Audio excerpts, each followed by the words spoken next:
What is going on, guys? Welcome back to another video. So 2 days ago, I made a video giving my way too early bottom 10 teams in the entire NHL for next season, and you guys seem to really like it. So I asked you guys on my Instagram, should I do it for top 10 best, even though the Florida Panthers and Edmonton Oilers are still duking it out for the right to call themselves the best team this season, and it was an overwhelming 94-6 yes. So we're doing that today. We are doing that today. We're going to go through this, and again, I fully admit it is way too early to do this considering the draft, offseason trades, offseason signings have not happened yet. I'm going to have to revisit this in early July, but I thought it'd be a fun idea to do a little prediction. Now, in looking at this most recent season, it was an absolute battle in the top 10. Among the top 7 teams, the difference between the President's Trophy and the 2 teams at 6th and 7th, it was a 5-point difference. So me saying one team at 2nd versus 9th, one team at 10th versus 1st, it's not that massive of a gap. The competitive balance in the league has really never been higher, in my opinion. So without further ado, let's get into it. Let's dive right into it. I'm going to start with 1st, and then we're going to work our way all the way down to 10th like we did yesterday. And at 1st, I'm going to go with the Dallas Stars. Yes, they did lose in the Western Conference Finals, but I think next year they're poised yet again to be a high-level team. Even though they're losing Joe Pavelski honestly wasn't that good this season, especially in the back half of the year. They might lose one of Chris Tanev or Matt Duchene. The fact that they have still such a young core, guys that are going to take a step next season, like a Thomas Harley, Wyatt Johnston, Logan Stankoven full season, Maverick Bourque coming in and playing that third-line center role on an ELC. I still think they are going to be a fantastic team. This team had 111 points last year, won the Central Division, and I fully expect them yet again to be in the mix next season. They might buy out Ryan Suter in order to keep like a Tanev or a Duchesne or both of them. So when looking at the Dallas Stars, they are yet again going to be trotting out a very, very high-level team. Again, I'm not saying they're the clear-cut best team heading into next season, but I think they're probably the safest bet among teams in the NHL in terms of being at the top of the standings. At 2nd, I got the Florida Panthers. Now, they're going to have a pretty interesting offseason. They're most likely going to win the Stanley Cup at this point, but they have $20 million of cap space. They got Sam Reinhart. They got Brandon Montour as unrestricted free agents. They got a couple other notable unrestricted and restricted free agents that they need to fill. So when looking at Reinhart and Montour, that's probably going to take up 15 to 16, maybe even 17 million, not $17 million, but 15 to $16 million of cap space. So they are going to be a shallower team next year. But when looking at their core, in terms of their skaters, they're all in their mid to late 20s. Nobody's really going to fall off. This team is going to be high level next year. The only maybe candidate to have some regression next season is Bobrovsky, but he's playing fantastic hockey yet again in the Stanley Cup Finals. And this year was a Vezina finalist. So I don't expect like a fall off a cliff. Maybe he starts to have some regression and he's only a top 7 to 12 goalie in the entire NHL. But next season, the Florida Panthers, with their high-end stars, yet again should be at the top of the NHL standings. Third, I'm going a little bit off the board with this. I'm going to go with the Vegas Golden Knights. I know they have a pretty interesting offseason ahead. They're up against the cap. They only have like $6 million of cap space. They're definitely going to lose Stevenson and Manta. I think we can all agree on that. Will they find the money for Marchessault? That is to be seen. But when looking at what they did at the deadline, even though they did go aggressively all in, trading a metric shit ton of picks, Hannafin's back. Turtle, long-term deal, only making, $6.8 million.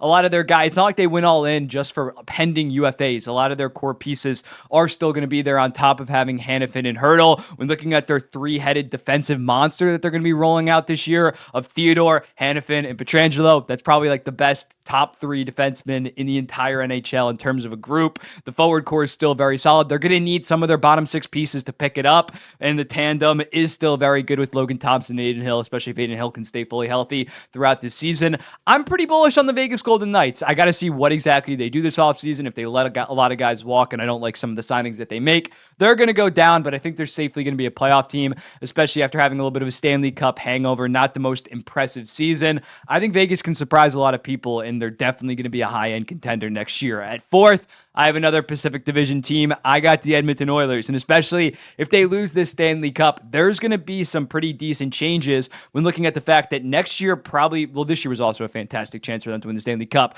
but next year, if they don't win it this year, they got to win it next year. When looking at the fact that Draisaitl is entering his final year at only making $8.5 million, Bouchard's only making $3.9 million, they're going to have to move some money around, whether it's getting rid of Cody Ceci, getting rid of Evander Kane. I don't think a Darnell Nurse buyout is feasible, but they're definitely going to be aggressive, especially if they end up losing the Stanley Cup, in terms of getting this team some depth or getting this team a legit starting goalie. Edmonton in the back 3/4 of the season, was the best team in the entire NHL. I don't expect them to have that horrible start this season. I think they're going to be a 110-ish point team next year. At 5th, I got the Boston Bruins. Maybe another little hot take, but when looking at them, 109 points last year, and they're one of the few teams, like actual decent, good teams, that I think are actually going to improve this season. When looking at the Boston Bruins, they have $21 million of cap space this summer, and their only real notable free agents. Yes, Jeremy Swayman's going to get a bag. Yes, DeBrusk might cost you $4 to $5 million, but they're going to be able to improve this team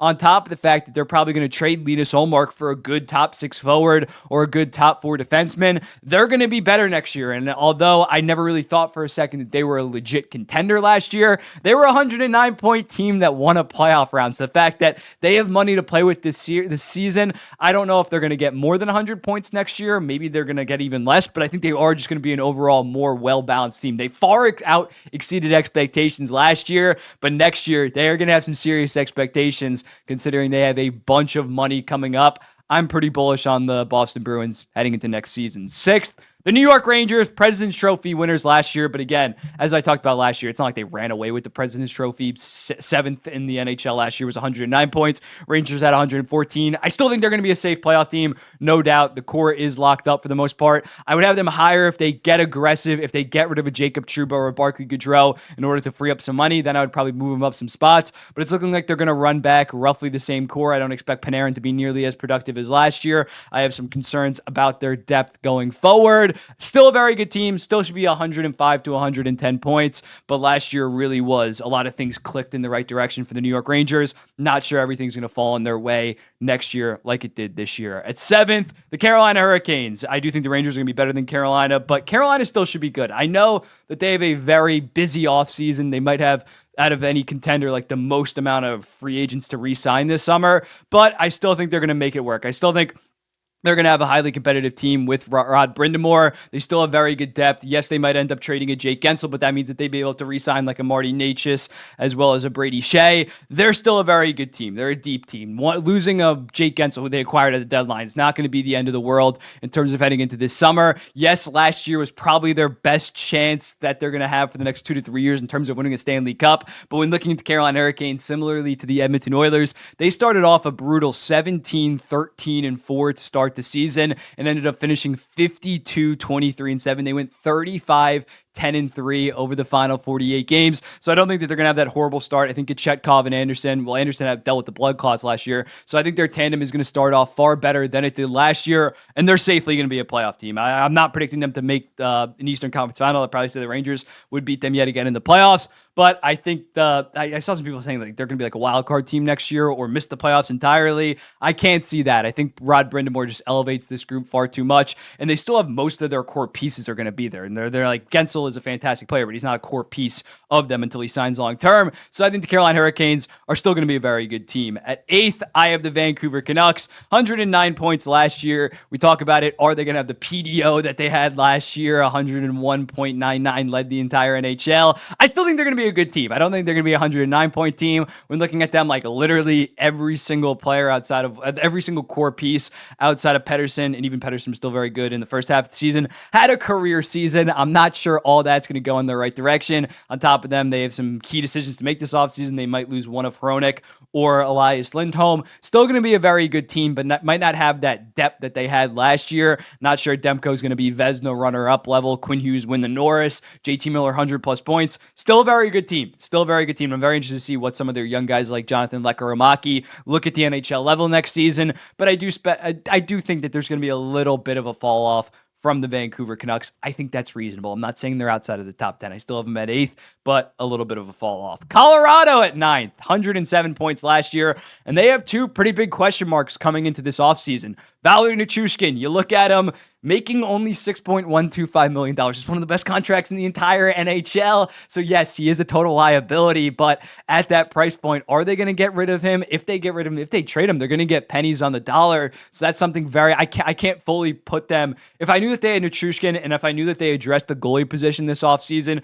with a guy like Georgiev that had an 897 in the regular season. Last year, he had like a 918. He was actually good in the regular season on top of an 894. If I knew that they were acquiring a goalie, and if I knew that Valeri Nichushkin Ovechkin was either going to play for them or they traded him in an actual good package. I could see this team being top 5, but right now there are just so many question marks regarding the Colorado Avalanche, and those are two massive ones. On top of the fact, Jonathan Drouin, is he going to go from making $800K? Are they going to pay him like $4 million like he rightfully earned this season? Sean Walker's probably going to walk. They are going to get Casey Middlestat probably done on a long-term deal, so that's going to be interesting, a full season with like a legit number 2 center that they didn't have coming into last season.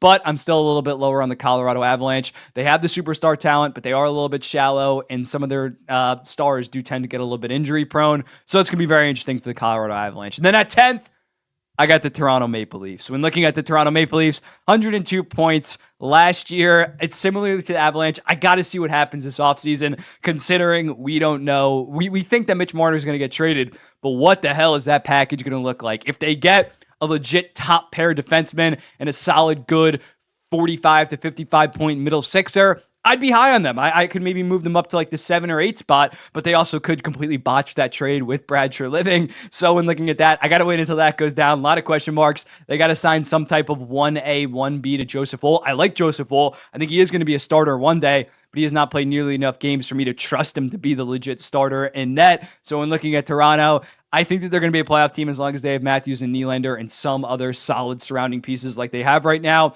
But the Marner deal is going to be so massive, and rightfully so, given his status, given 1 year left at $10.9 million. In terms of honorable mentions, I can't put the New Jersey Devils, although I like to glaze them a little bit, until they seriously address the goalie concerns, even more than an Avalanche, even more than the Toronto Maple Leafs. I can't put them top 10. If they go out and get a Soros, I might put them like 8th or 9th. I'm very high on New Jersey in terms of bouncing back. Winnipeg, that just the playoffs are just left such a sour taste in my mouth. Maybe under Scott Arniel. I still think they're going to be a playoff team, but maybe under Scott Arniel, they'll yet again be a very good team, but I got to wait and see. And then the Tampa Bay Lightning, just too shallow of a team right now for me, and considering Vasilevsky did kind of have a little bit of a fall off last year. I don't know. Sergachev fully healthy will help them though. But yeah, this is the top 10. Stars, Panthers, Knights, Oilers, Bruins, Rangers, Canucks. No, wait, switch that. Canes, Canucks, Avalanche, and Leafs. Disregard that text being wrong. Let me know in the comments, what do you think about this? I'll be seeing the next one.